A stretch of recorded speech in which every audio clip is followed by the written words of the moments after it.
Assalamualaikum warahmatullahi wabarakatuh. Kembali berjumpa dengan saya, Hersubno Subno Arif dari Forum News Network. Dalam sepekan terakhir ini pasti Anda melihat atau pernah nonton video media sosial itu Gubernur DKI, mantan Gubernur DKI Bang Yos lagi dibully. Ini para buzzer nih gara-gara pernyataan Bang Yos bahwa tenaga kerja Cina itu dijamin nggak akan balik lagi ke negerinya kalau sudah masuk ke Indonesia. Tapi saya menonton di channelnya Bang Lius Sungkarisma ini ada suatu fakta yang menarik. Beliau cerita, Bang Lius ini bagaimana peran Bang Yos pada waktu tahun kerusuhan Mei 98 dan melindungi Jakarta dan juga komunitas Tionghoa. Saya akan mengajak Anda ngobrol dengan Bang Lius. Bang Lius, apa kabar Bang? Sehat, alhamdulillah. Mantap. Seger ini kita ketemu sama Bang Lius ini. Pokoknya makmur kelihatannya. Iya. Bang Lius, tadi saya nonton channelnya keren tuh, ngobrol sama Sagan dan Nainggolan. Tapi saya pengen tahu sebenarnya sejak kapan ya Bang Lius ini kenal sama Bang Yos ini? Oh, Bang Yos luar biasa. Bang Yos itu luar biasa. Karena apa? Waktu beliau jadi gubernur, itu saya yang diterima waktu itu sama Pak Nyoman Nuarte.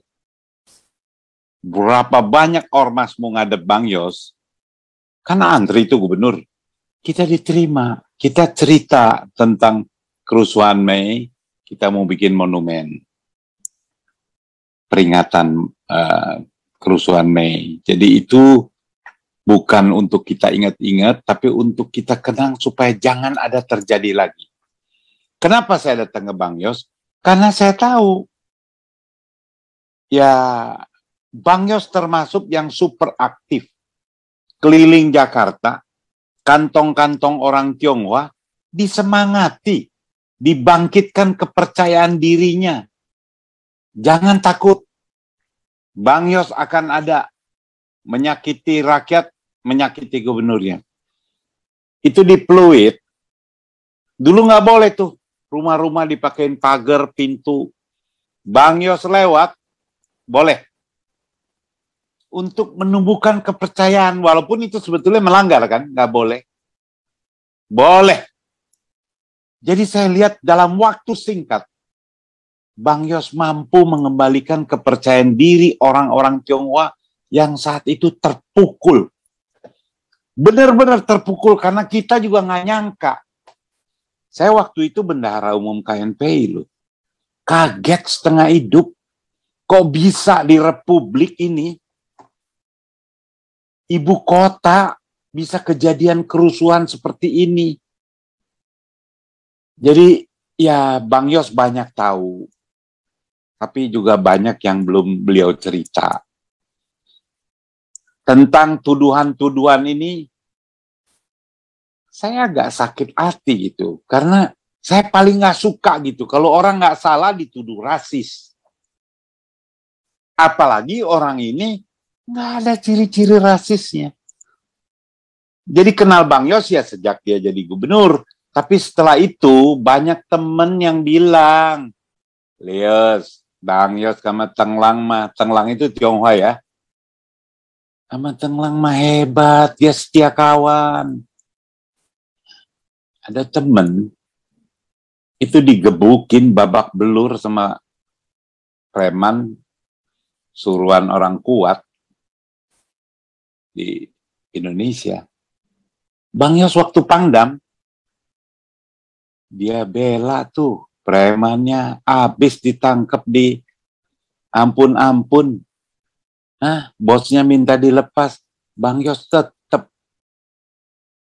Sampai itu orang Tionghoanya itu, waduh, siapa yang berani konsisten gitu?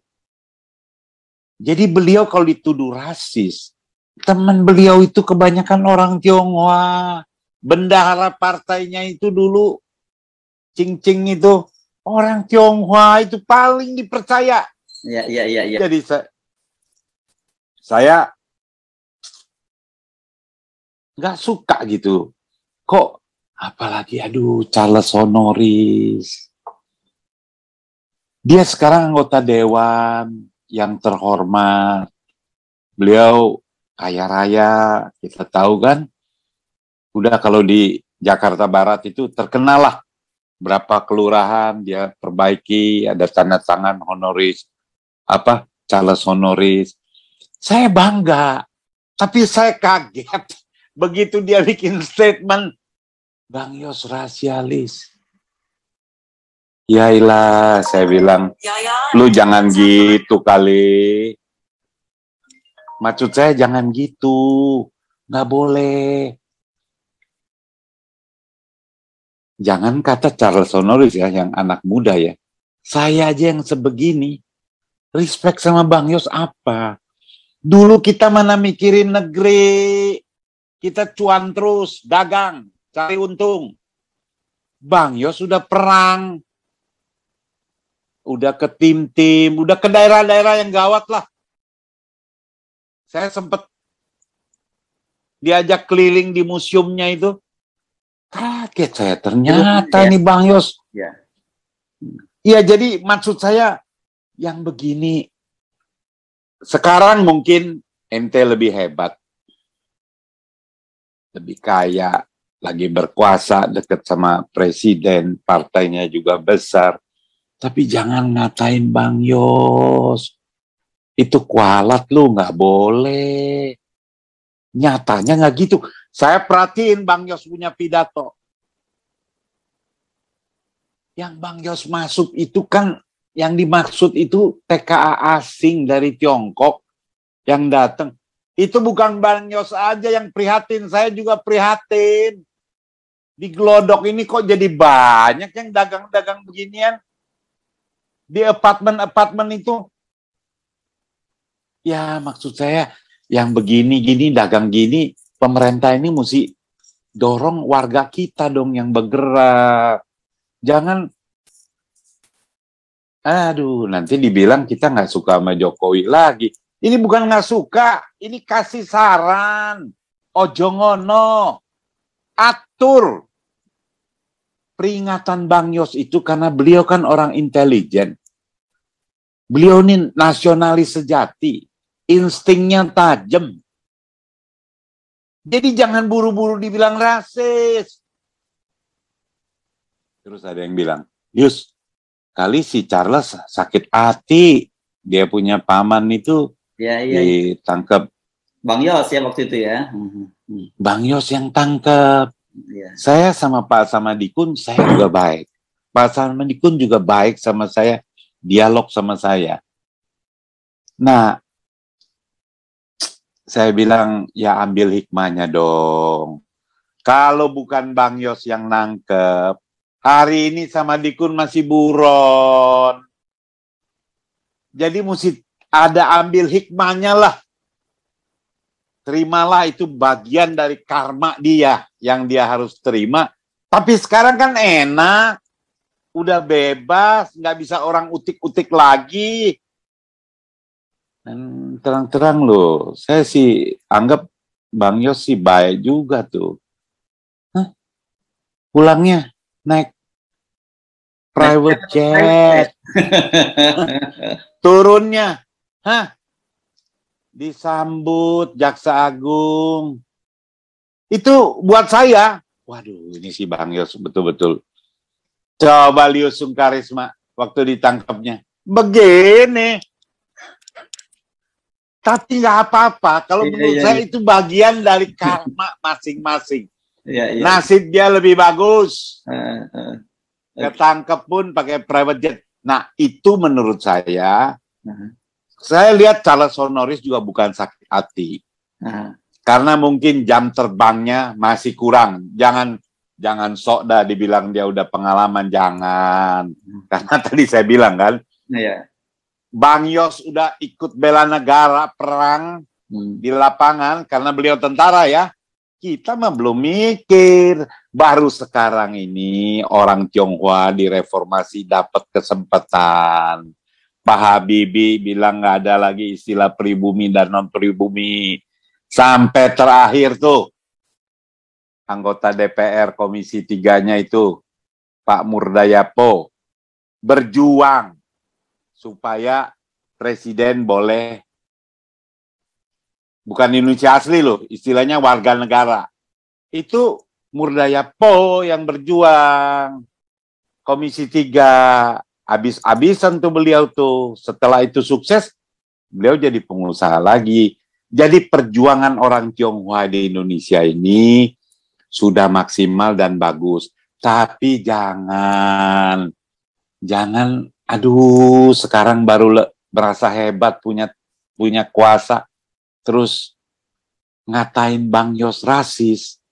Itu saya nggak suka itu. Jangan. Itu nanti kalau digituin terus, lama-lama orang jadi marah beneran. Waduh, ini Tionghoa bocengli betul. Udah dikasih enak, masih nambah-nambah lagi.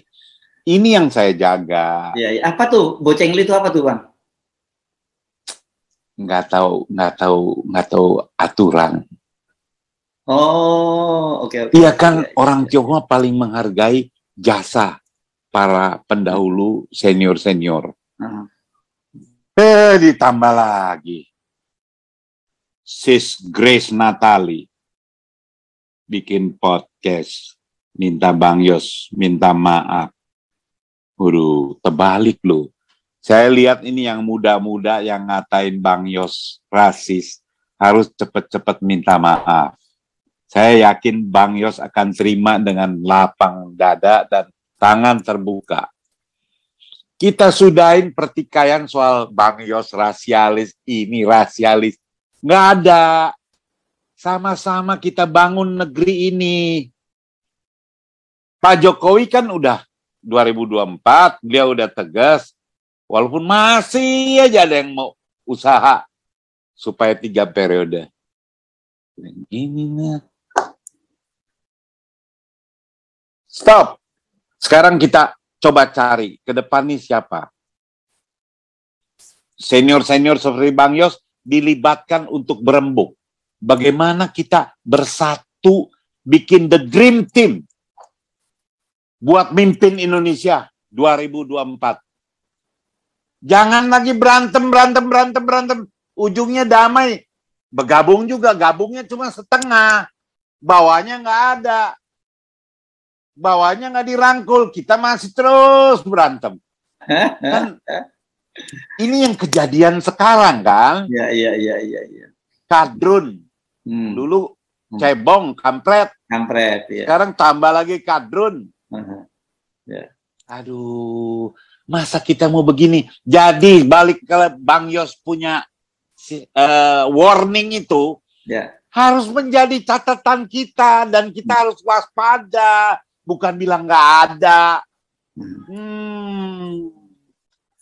Warning itu kita terima kasih, Bang Yos, terima kasih Bang Yos warning itu. Nah, kita ke pemerintah kita bilang. Sekarang ada video, katanya, wah Cina tukang ngapus utang di Afrika, ini. Ya lu jangan ngomong Afrika dah, buka coba di Indonesia, utangnya berapa? Jaminannya apa? Biar kita ini, rakyat Indonesia ini tenang, dan kita ikut berjuang, supaya jangan sampai kita dicaplok.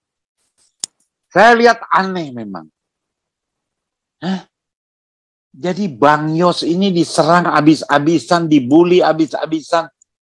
Padahal dulu beliau itu luar biasa. 10 tahun jadi gubernur. Malah saya anggap kasihan itu. 1 tahun jadi kepala BIN. Berhasil kan? Prestasinya luar biasa. Silent tapi plak. Sama Dikun kalau bukan Bang Yos nggak ketangkep loh. Di Tiongkok itu, wah, udah penyamarannya udah luar biasa. Karena Bang Yos ini jaringan intelijennya, termasuk ke Partai Komunis Cina, orang-orang kuatnya ada, maka bisa ditangkap. Sama Dikun teman saya. Tapi begitu dia ditangkap, ada senang juga saya. Wah, bisa ketemu lagi nih, balik Jakarta kan. Karena dihukum kan ada batasnya. Sekarang udah bebas. Coba kalau masih jadi buron, kan nggak enak hidup. Kalau sekarang beliau di hari tuanya kan enak. Orang udah menjalankan hukuman, nggak bisa dianggap salah lagi dong. Dia bisa terus mendukung ponakannya untuk maju. Nah, cara Sonoris bagus, energik, muda. Jarang orang yang punya duit kan mau capek jadi anggota dewan. Jadi Murdayapo itu jadi anggota dewan, bukan dia mau jadi anggota dewan. Duitnya udah seabrek-abrek. Dia punya dream. Ini undang-undang dasar nggak boleh. Ada perbedaan. Nah, tapi udah dirobah. Ya, orang Tionghoa, janganlah udah dikasih hati mau ambil ampla. Saya merasa orang pribumi, tapi saya tahu diri. Ini baru kopi digulain, bukan gula di kopi ini. Ngopi Gajah. Diri. Jangan kita bilang, gua lah yang pantas mimpin Indonesia. Jangan dulu lah. Undang-undang dasar memang memungkinkan, tapi jangan buru-buru. Sebelum nih rakyat hidupnya pada happy, ini sebetulnya orang marah itu karena apa sih? Karena ketimpangan perekonomian ini yang jauh sekali. Coba lihat orang-orang Tionghoa yang kaya. Hah? Ngakunya sederhana, tapi mobilnya Rolls-Royce kan? Ngakunya hemat, makannya di warteg, tapi Range Cruiser. Berapa banyak itu mobilnya? Jangan begitu. Hidup sederhana itu sederhanalah bersama masyarakat kecil. Kalau ada rezeki, bagi. Belum bisa kasih banyak, bagi. Nah, untuk membela mereka semua, kita cari pemimpin 2024 ini yang benar-benar hebat. Bukan nanti besok begitu jadi, diatur lagi. Saya terpengaruh benar itu sama Rocky Gerung punya kata-kata. Yus, itu kalau sampai 2024 jalannya seperti biasa,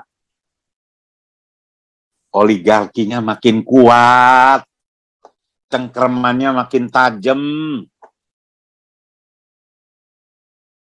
Jadi gimana? Mau turunin Jokowi, nanti gue dibilang makar lagi. Jadi caranya ya satu-satunya, bagaimana kita kumpul masyarakat bersatu. Jangan lagi bisa-bisa kita cari the dream team. Bukan cari presiden loh. Kita mau cari the dream team. 36 orang. Kalau nggak dapat 36, kabinet cukup sampai 20 aja. Presiden, wakil presiden, menterinya 18 saja. Kalau dapat 36, bagus. Pak Jokowi kan dulu janjinya gitu. Nggak mau 34. Tapi saya kaget. Udah 34, wakilnya nambah. Terus nambah lagi. Aduh. Padahal itu, jangan setiap orang yang nitip itu diterima. Cuma susahnya itu karena sistem kemarin. Jasanya partai politik dan jasanya bandar-bandar yang modalin itu tinggi. Jadi tiap titip orang harus diterima. Benar. 2024 ini nggak boleh lagi. Kita rame-rame ini harus cari the dream team Indonesia 2024. Masa nggak ketemu sih? Banyak yang pinter, tapi yang pinter dengan threshold 20% tamat. Nggak bisa. Nah, saya sebetul berharap DPD. Pak Lanyala ini agak berani ya, ketua DPD, tapi beliau bersuara lantang. Republik ini merdeka bukan karena partai politik loh. Setuju saya. Waduh, bagus nih. Bukan karena partai politik Republik ini merdeka, tapi karena rakyatnya berjuang, ulamanya berjuang, bersatu, dari berbagai aliran. Kita bicaranya merah putih. Itu baru paten. Sama kayak saya nih. Saya agamanya Buddha. Begitu lihat ada orang Islam, ditolak ke Singapura untuk berwisata. Saya marah. Marah bukan karena dia agama Islam, saya penganut simpatikan Islam. Saya asli Buddha. Sejak di kandungan ibu, saya agamanya udah Buddha. Tapi saya marah. Karena Ustadz Abdul Somad itu simbol warga negara Indonesia yang mau jalan-jalan. Dipermalukan di Singapura. Kalau kita rakyat Indonesia nggak bisa bersatu protes keras, tegas, caranya kita nggak usah kirim bom ke dia. Gua nggak mau injak tuh Singapura sebelum dia minta maaf sama Ustadz Abdul Somad dan pemerintah Indonesia. Ada yang belain Singapura salah apa, Lius? Salah besar.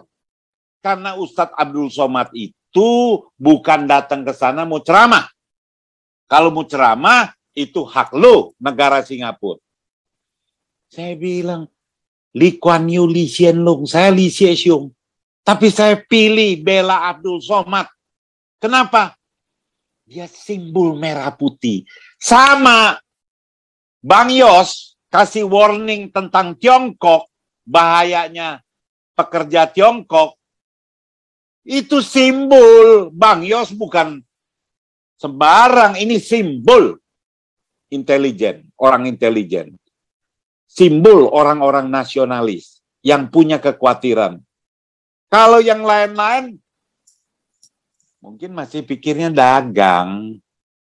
Kalau gue musuh sama Tiongkok nanti gue nggak dapat kantau. Saya dukung Bang Yos. Jangan takut resiko dalam membela merah putih. Kita nggak ke Singapura, nggak ke Tiongkok. Di Indonesia juga nggak habis. Lu kalau mau jalan-jalan. Nggak apa-apa, nggak mati. Tapi ada harga diri. Pride bangsa bangkit. Jadi besok nggak ada lagi orang yang berani main-main sama orang Indonesia. Hati-hati lu, kompak lo dia lu. Ada yang bilang, Dius, itu gimana yang kerja di Singapura? Kalau Singapura benar marah, kosongin Singapura. Kita tampung. Masa satu negeri nggak bisa tampung tuh tenaga kerja yang kita ada di Singapura? Yang penting niatnya. Orang-orang kaya Indonesia, bergeraklah. Inilah saatnya. Kalau nggak mau nunjukin sekarang, aduh, dari mana Indonesia? Payah. Semua bisa diatur pejabatnya. Korupsi. Belum lagi Singapura bukan rahasia umum ya. Bukan rahasia umum. Tempat nampung. Karpet merah. Kalau koruptor udah aman dah di sana. Pokoknya kalau korupsi ke Singapura aman. Ini kan menyakitkan hati kita sebagai bangsa. Nah, tapi kalau pemerintah rakyat kita bukan mau perang sama dia. Kita ingatkan dia. Saling menjagalah. Tadi saya sebelum di ini Ustadz Kribo tuh ngomong. Ya ngomongnya sih kayak bela orang. Hebatnya Nippon Paint. Jadikan harapan Ramadan lebih berwarna. Orang Tionghoa ya. Tapi menurut saya janganlah. Orang Tionghoa ini memang ada jasanya. Tapi segelintir Tionghoa ini bikin rusak image orang Tionghoa secara keseluruhan. Jadi jangan gitu. Kita harus berani juga nih Tionghoa yang sedikit yang cuma mikir dagang doang. Kita ingetin. Lu jangan tampang doang kayak pamer kekayaan. Banyak yang susah di Republik. Bantunya tulus. Jangan sampai orang segini aja nih. Karena ya banyak yang protes sama saya. Oh kaya raya kok kasih sedekahnya cuma segini doang. Nah, itu memang saya juga. Ya mungkin lagi nggak bawa duit kali. Bang Lius, tapi kan yang begini-begini ini memang jadi isu sensitif ya kalau kita tidak selesaikan. Jadi gimana sih sebenarnya kita ini bisa keluar dari persoalan-persoalan semacam ini? Tadi Bang Lius sudah mulai menjelaskan soal satu adanya ketimpangan, terus kedua juga tadi itu yang punya duit, jajakan petentang-petenteng itu harus banyak berbagi. Tapi saya kira yang begini-begini ini kan sebenarnya mengendap di bawah permukaan, Bang. Dia suatu saat bisa juga meledak kan gitu. Anda ada usulan nggak bagaimana supaya hal semacam ini bisa kita maju ke depan dan hal semacam ini kita selesaikan gitu? Bisa. Bisa ya. Podcast ini berpengaruh besar. Dengan podcast ini di mana saya bicara belak-belakan, terbuka, mungkin menyadarkan Bang Yos mungkin juga nanti besok lebih mesra sama saya. Lius, ayo kita bangun coba. Kan ada kesadaran. Tadi saya kondangan bukan kondangan di hotel, saya kondangan di Pademangan. Ketua Dewan Masjid Pademangan nikahin anak. Nah, tahu sendiri dong. Iya, saya hadir. Saya hadir di situ. Rame, banyak yang minta foto, tapi semua happy. Palius, saya lihat TikTok Palius belain Ustadz. Iya. Jadi orang nggak nyangka saya yang orang Tionghoa bela Ustadz beda agama yang dipermalukan di Singapura. Banyak yang malah bully Ustadz. Aduh, itu yang bikin jurang makin tajam. Tapi kalau ini tapi kemarin saya ke Muara Karang, saya ketemu sama Encek 80 tahun lebih, 82, 83. Waduh, kita masih merasa muda. Dia orang puji saya. Lius, lu benar. Nah, ini kita tambahin. Nah, saya minta kebesaran jiwa ya. Charles Honoris masih muda. Siapa? Grace Natali. Itu masih muda. Narasinya bagus, lancar. Karena kan penyiar TV One. Bagus. Minta maaf sama Bang Yos. Sudahi itu. Karena betul-betul niatan Bang Yos tuh nggak ada. Lu suruh balik, minta Bang Yos yang minta maaf. Walat lu. Nggak boleh. Nggak boleh begitu. Yang muda datengin Bang Yos. Waduh, statement saya udah terlanjur viral tuh. Saya minta maaf dah. Di syuting. Kita bangun bersama. Aduh, itu dampaknya. Satu republik nih nanti bangkit. Nggak ada lagi isu orang Cina, orang pribumi, non-pribumi. Tapi mari kita bangun. Bagaimana minyak goreng. Presiden loh, udah bilang larang buka. Tapi tetap masih mahal. Nggak taunya lincewe diginiin sama Jaksa Agung. Saya bilang, masih mending loh. Gua diginiin tapi kasusnya makar daripada gua korupsi. Nah, ini kesempatan kita memperbaiki diri. Yang orang Tionghoa mau jadi pejabat, monggo. Saya lihat udah nggak ada lagi resistensinya. Ini kan udah bagus. Kenapa lagi? Nah, kalau rezeki, ya kita bagi-bagi dong buat masyarakat. Koperasi, mafia tanah. Ini dirapihin, rame-rame berjuang, bersuara. Itu baru presidennya siapa? Mari kita pilih. Kita jaring siapa presiden Indonesia 2024. Cari. Ada 20 nama. 20 nama kita kumpulin. Kutitipkan bangsa dan negara ini kepada ibu dan bapak. Atur. Dia kompak, diatur. Ada jaksa agungnya, ada menteri keuangannya, ada mendagrinya, ada menteri pertaniannya, presidennya siapa, wapresnya siapa. Keren kan? The Dream Team. Ini pilihan kita rame-rame. Partai mana yang mau dukung ini? Kita rakyat akan sama-sama nyoblos. Aduh, saya sih udah nggak mau lagi dukung orang per orang. Bukan apa. Dia berat. Dia udah jadi presiden, tapi kan dia titipannya banyak. Partai 20% itu pasti yang 20% itu, gua ambil jaksa agung, menteri ini, menteri itu. Jadi jangan bilang presidennya salah juga. Tapi kalau Pak Jokowi ini sekarang kan dia udah nggak jadi lagi, tinggal 2 tahun. Dia harus balik pro rakyat. Perbaiki ini semua yang nggak benar. Termasuk isu ini. Dia harus hadir. Bang Yos kan pernah anak buah dia. Kumpulin. Jangan lagi. Ini yang diundang yang pro Jokowi doang. Undang Rocky Gerung, Riza Ramli semua. Dengan kepala dingin. Kita kan semua bukan anak-anak lagi. Yang emosi marah depan presiden. Ngatain presiden. Nggak. Undang terhormat kita bahas. Pak, ini jangan begini loh Pak. Bapak udah larang. Bapak udah cabut. Tapi tetap, kenapa? Nah, cari masalahnya. Bilang mau reshuffle tapi mundur terus. Aduh, kan akhirnya kita capek. Ya, Bang marah juga gitu. Kita balik ke soal tadi ya, soal rasial tadi. Anda memang salah satu orang yang saya kira bisa rileks bergaul dengan siapa-siapa, bahkan termasuk orang yang disebutkan keras seperti Habib Rizik pun Anda bisa akrab gitu ya. Apa sih rahasianya bisa sampai begitu itu? Hati kita mesti bersih. Saya bukan mau promosi ya, saya latihan meditasi.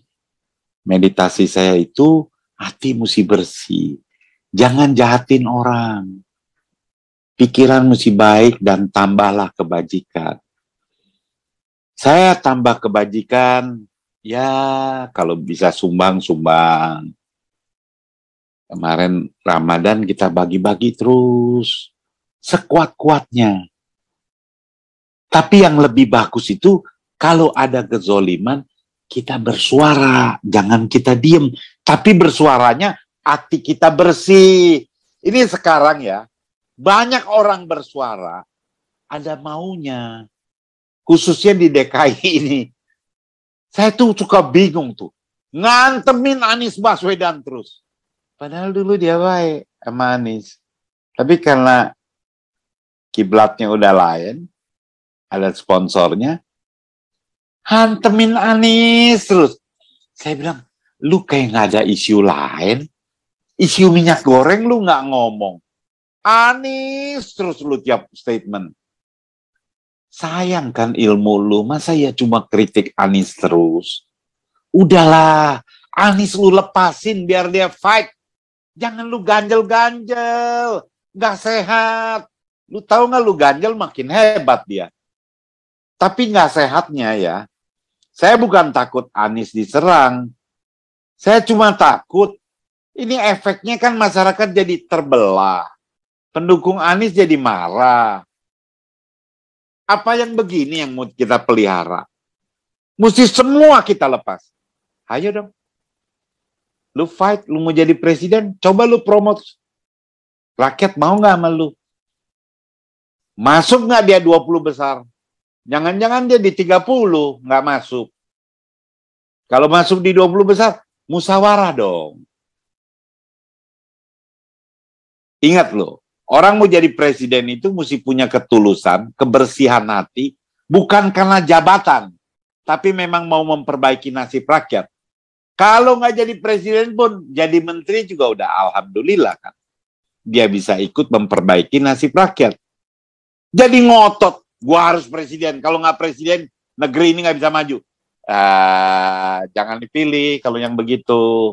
Kita pilih yang bisa kompak, bersatu. Toh akhirnya kabinet sekarang juga kan dari partai-partai macam-macam. Tapi karena dia ditunjuk karena balas jasa yang nggak bisa ditolak, ini yang bikin rusak. Siapa yang bayar mahal, duduk baru belajar. Nggak becus. Tapi nih kalau dari sekarang kita mulai seleksi orang-orang bagus yang jadi jaksa agung nih, lu yang paling pantas. Karena keras, tegas, berani. Ini yang bikin negara bagus. Nah, salah satunya, Bang Yos jangan dimusuhin. Orang Tionghoa, berterima kasihlah kepada rakyat Indonesia.